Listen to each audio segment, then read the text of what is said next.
We are here for Grand Prix week, and I'm catching up with Regan Todd. Reggie, firstly, welcome. Yeah, thanks for having me, Paul. Very impressive opening to the interview, wasn't it? Yes, it's been about 10 bloopers already, hasn't it? Thank you very much. Here at Lavros Lodge, high activity, mate. There's a few people here.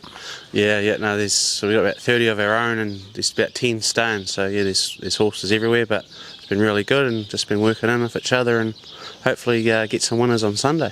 You do it very regularly. I think every time I come out here and I get an interview with someone different all the time.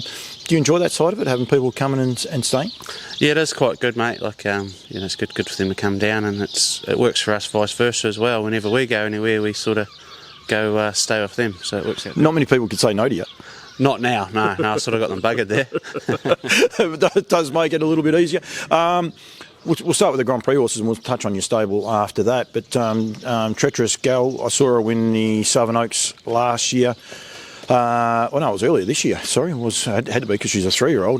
But probably just hasn't come back quite the same horse this time in. She has been good. She won fresh up for us this prep. She went really well. Won a Neville heat, come from last, and then just been dogged by draws and not very good runs. But yeah, very happy with her. Just going to need a bit of luck, and yeah, she seems pretty well. She sort of flies under the radar a bit, so that suits us. We'll be doing our best on Sunday. Well, I watched most of the races, and I'm glad you said that because, and you did say she always seems to get ordinary draws, which you have got on Sunday again. Millwood Nike now out. How does that change the race for you, do you think? It doesn't change it as such. You're sort of going to have to drive it one way or another anyway. So, Zach Butcher's filly's very good, and so is Artie's by the Seaside. But basically everything in there has earned their spot, though, haven't they? It's the top 12, 14 money earners of the year. So, they've all earned their spot. It's just who gets the best run, I reckon. Yeah, absolutely. And if she gets that form that she had down south, I mean, she was brutal that day. The high speed that she has got with the right sort of run, that will always hold her in good stead.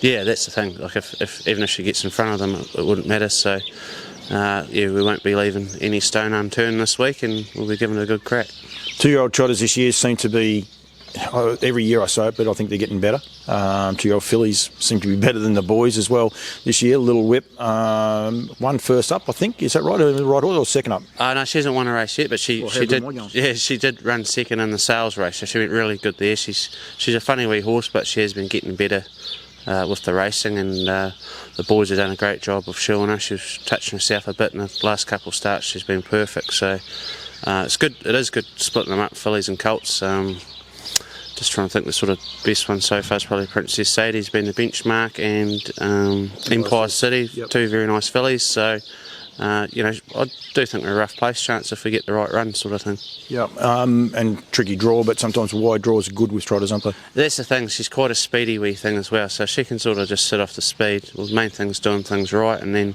hopefully she can finish off. Your team, mate, we'll stay on the trotters because I know you've had a couple of tactical landings. One definitely won first up. Which one was that? Tactical, but he won a trial. He's quite a nice horse, but he's quite a big bugger, so he's actually having 6 months out, and the plan is it'll be good to have him ready this time next year for the Derby and that. They look like nice horses. They just, on paper, or what you see, they look like they need a little bit of time. Bobby Butt's horse a bit the same. They got the ability, but just a bit raw. Yeah, all the ones I've only seen 3 of them so far. So my one, Bobby's one, and Mark Jones has got a nice filly too. Actually, it's in on Sunday, and they're all very similar, quite tall, lanky things. So you like to think they'll be all nice horses at 3. Do you enjoy the trotters?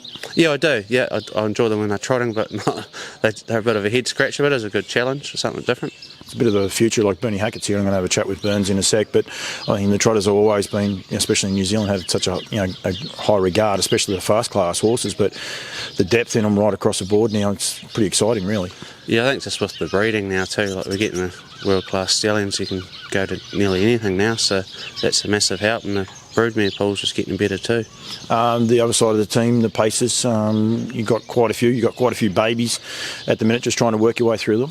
Yes, basically they're all going through the paces now. We'll just work out what needs to sort of come back in early and what can have a bit longer out. So I quite enjoy this side, this time of year and that side of things, and the whole team is probably probably only be 3 or 4 4-year-olds, the rest are 3 and under. So yeah, it's good.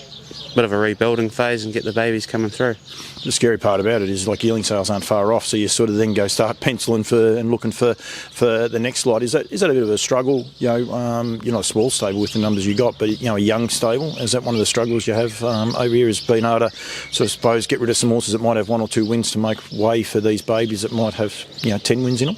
Yeah, that's the thing. Sort of once those ones get on the mark, I think you've got to move them on. We've just sold a couple to men or 2. They'll race next week. They'll do a good job for the new owners, but like you hit the nail on the head, really got to make room for these new ones coming through. That's sort of where the future is. Yep, and it's hard, and I think, like a horse like Terry, he made his way across to Australia, and the way the handicapping system works over there, he's tailor-made for that. I mean, he's a level below the fast class, and there's that level over there, especially in Victoria at the minute. Yeah, he's done a great job. Like, it was a shame to sell him. Like, he's a good old horse to us. We made the New Zealand Cup and that, but it was just best thing for him, really. Cora Valley Star, he's gone over there as well, so John and Sandra Owens have kept a half share in him, so that's good. And if they're sort of battling like that, I think that's sort of the way to go. Just send them over there and get a few more wins out of them. It's not easy over there either. I think Terry went over there initially and won, but we're in the same race as Cora Valley Star. Sometimes it's so tempo related in Australia, but people watch it from afar and they say, oh geez, it must be easier because Terry goes over there and goes bang bang. But it's not that easy. But there is just the races there, and there's the options there, like Andy and Kate. If they're not happy with him in Melbourne, they can send him to the bush for a couple of races as well. Yeah, that's the thing. They can sort of take them around and you don't expect them to go over there and go bang bang sort of thing, but they do seem to get a bit better with the racing, and that style just takes them a couple of starts and away they go. Do you enjoy it, mate? How long have you been here? A bit over 12 months? You're probably about 18 months here full time now, so it's been working out good, and it's been a lot easier to just have them all in one place. But you do sort of miss the beach, so it's you would have seen yesterday, great spot to train from and great facilities that we had there. So it's sort of to make the call, but it is what it is, and just got to do your best with what you got. You change your tact in a way, like when you're here, you don't have the access to the beach. You've got a pool, walker, you've got plenty of other stuff. Do you have to change your tact a little bit on the horses though? Some horses that might be suited better to track training? Yeah, some of them you can always whip them out to the beach as well. Bob and Matt are great letting us go there, and I've just found you're not getting those horses off other people that you could get a couple out of, but then they had to move on anyway, so you sort of notice the numbers drop as far as season tallies go, but it's probably got a little bit better quality if anything. And just got to keep building on that really. Do you enjoy it, mate? You're not an old man. I mean, you've been in the game for a little while, but you're not an old man. Do you enjoy it? Yeah, you have to. You got to look at it different ways. It's not easy all the time. So I'm actually I'm booked in for 5 weeks next April and way to the UK for a OE. I'm probably about 15 years too late, but I'll go over there and have a look around and have a bit of a spell, so it'll be good for us all. Yep. So that's already planned. You've got people who will look after the horses here for you, and you'll be able to get away. And are you going to horse racing, or are you just going to get away full stop? Just get away full stop and have a look around, and just do a bit of touring. That'd be cool. Yeah, well, we're looking forward to it. So I think the biggest trip I've ever had was 3 weeks to a month. We went on a rugby trip to America, so that was good fun, and you'll look to have a bit of a freshen up again this one. Oh, very well. Good. Thank you. Thanks for the chat, mate. Thanks for what you do with the industry. I think a lot of people probably don't realise how many people you do put up here, and I think it's great that you do, because it makes it easier for these guys to be able to travel, and if they can travel easier, it means we get a better product on the track. And so I think a lot of people mightn't say it, but I reckon it's great what you do, because a lot of people like to keep to themselves and keep everything quiet. You open the doors. Some of the guys you let in too worry me a little bit. Yeah, it's a rough old bunch, but it's been good fun. But I can't wait to Monday when they bugger off. Thanks, Reggie. Thanks, mate.